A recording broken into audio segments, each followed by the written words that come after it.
Hello नमस्कार साथियों, स्वागत है आप सभी का आईटी एग्जाम पर। मेरे भाई जो छात्र आईटीआई पास कर चुके हैं तो उन लोगों के लिए एक अच्छी खबर है। यहाँ पर रेलवे डिपार्टमेंट की ओर से अप्रेंटिसशिप भर्ती निकाली गई है। देखो, फिलहाल जो पद हैं रेलवे अप्रेंटिसशिप के फिलहाल जो निकले हुए हैं वो लगभग 5,816 पद हैं और ये 2 वैकेंसी में काउंट होंगे। 2 वैकेंसीज निकाली गई है। नंबर 1 पे जो है मेरे भाई यहाँ पर एससीआर डिपार्टमेंट है और एक है नॉर्दर्न रेलवे। ठीक है, दोनों डिपार्टमेंट की ओर से वैकेंसी निकाली गई है। अब इसमें जो पद हैं और उसके जो पद हैं, कौन कौन सी ट्रेड को मौका दिया है, सब बताऊंगा। तो ध्यान रखना, मैं आपको एक बात और बता देता हूँ कि यदि आप रेलवे से अप्रेंटिस करते हो तो अप्रेंटिस तो आपको सर्टिफिकेट मिलेगा ही, साथ में वो अप्रेंटिस का जो सर्टिफिकेट है वो 1 साल के एक्सपीरियंस में भी काउंट होगा। अब ये नियम आ चुका है, यानी कि अब आप अप्रेंटिस करो और आपको एक्सपीरियंस में भी वो माना जाएगा। दूसरी बात, सबसे जो बड़ा फायदा देखने को मिलता है, क्यों लड़के रेलवे से अप्रेंटिस करते हैं, इसका सबसे बड़ा फायदा है रेलवे ग्रुप डी में।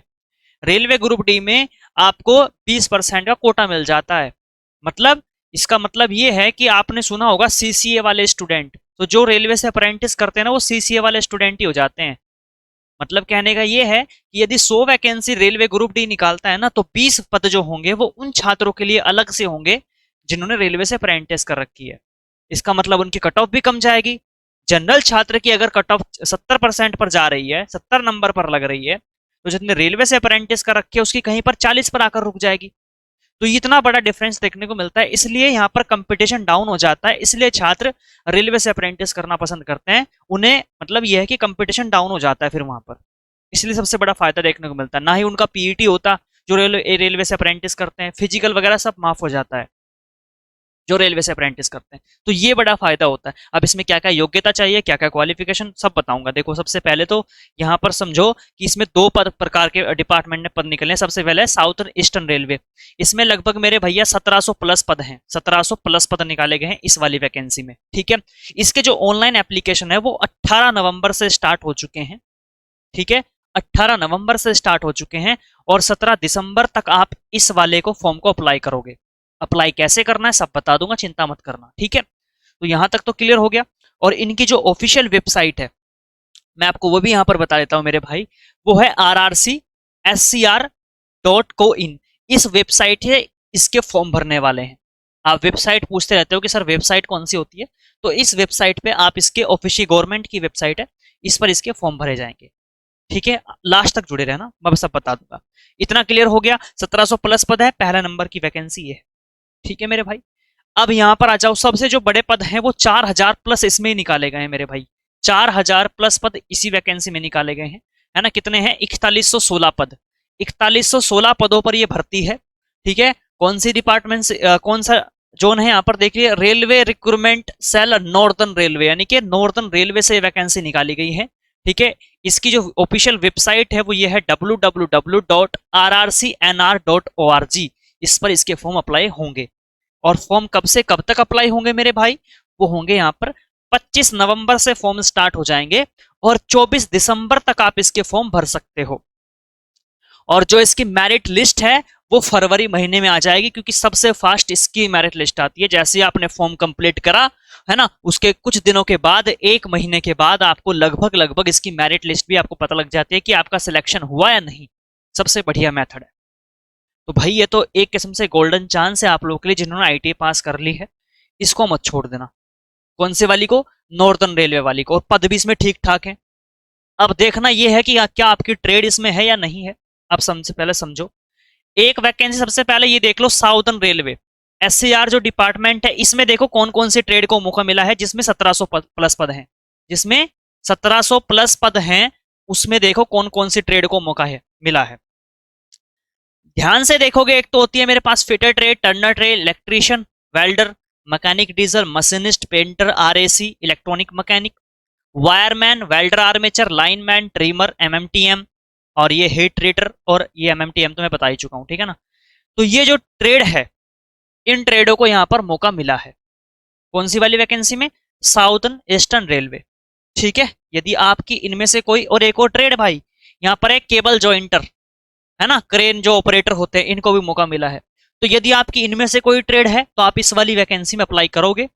अब बात करते हैं नॉर्दर्न रेलवे के बारे में।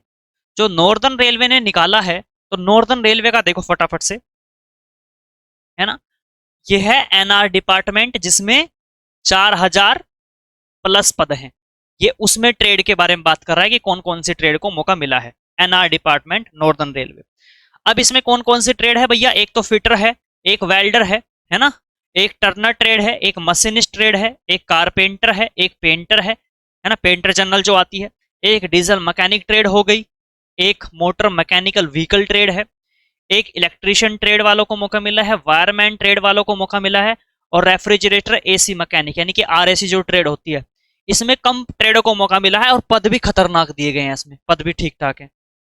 तो भाई अगर आपकी इनमें से कोई ट्रेड है ना और आप एनआर में एलिजिबल हो भरने के लिए, तो फॉर्म भरते ना इसमें, बहुत बढ़िया चांस है। ठीक है, जो उनसे ट्रेड नहीं है वो छात्र अप्लाई नहीं कर सकते, क्योंकि आप मेरे को लास्ट में कमेंट करोगे सर जी मेरी वो ट्रेड है, मेरी ये ट्रेड है। तो भैया अगर आपकी इसमें से कोई ट्रेड है तो आप भर पाओगे इस वाली वैकेंसी में, और जो मैंने पीछे दिखाई यदि इनमें से आपकी कोई ट्रेड है तो भर पाओगे एस वाली, इसमें साउथर्न रेलवे वाली में। ठीक है ना।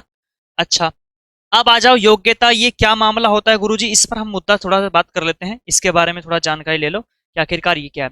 इसमें योग्यता क्या रहता है, इन्होंने सिंपल बोलते हैं कि भैया आपके पास 10th प्लस आईटीआई होना चाहिए रिलेवेंट ट्रेड में, जो आपकी ट्रेड है। लेकिन दूसरी कंडीशन ये मांगते हैं कि आपके 10वीं में 50% अंक होने अनिवार्य है। यदि आपके 10वीं में 50% नंबर है तो ही आप इसमें फॉर्म को भर पाओगे। सर दूसरी कंडीशन क्या है? दूसरी कंडीशन है कि इसमें 15 साल आपकी उम्र होनी चाहिए और 24 साल तक आप इसमें अप्लाई कर सकते हो। क्या छूट मिलेगी? बिल्कुल मिलेगी भाई, छूट मिलेगी। किन छात्रों को? एक तो ओबीसी वाले छात्र जो होंगे, ओबीसी वाले छात्र भर सकते हैं कितने साल तक? 3 साल की छूट मिलती है, तो ओबीसी वाले 27 साल तक अप्लाई करेंगे।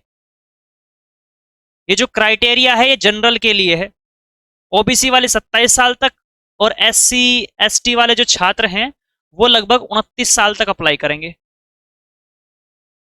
ये रखी गई है उम्र सीमा, आयु सीमा, क्योंकि 5 साल की छूट तो एससी एसटी वालों को मिलती है, 3 साल की ओबीसी वालों को। जो हैंडीक्राफ्ट लोग हैं उनको मिल जाएगी 10 साल की छूट। ध्यान सुनना ना मेरी बात को, जो हैंडीक्राफ्ट होते हैं उनको 10 साल की छूट मिल जाती है। कौन कौन से ट्रेड को मौका मिला है वो सब मैं दिखा चुका हूं आपको। चयन कैसे होता है मेरे भाई? तो इसकी मेरिट लिस्ट आती है मेरे भाई, मेरिट के आधार पर सिलेक्शन होता है। कैसे? कि आपके 10वीं और आईटीआई के नंबरों को जोड़कर एक नंबर एवरेज बनाया जाता है, इनकी दोनों के परसेंटेज को। सपोज करो कि आपके 10वीं में 60% नंबर हैं और आईटीआई में आपके नंबर है 80%।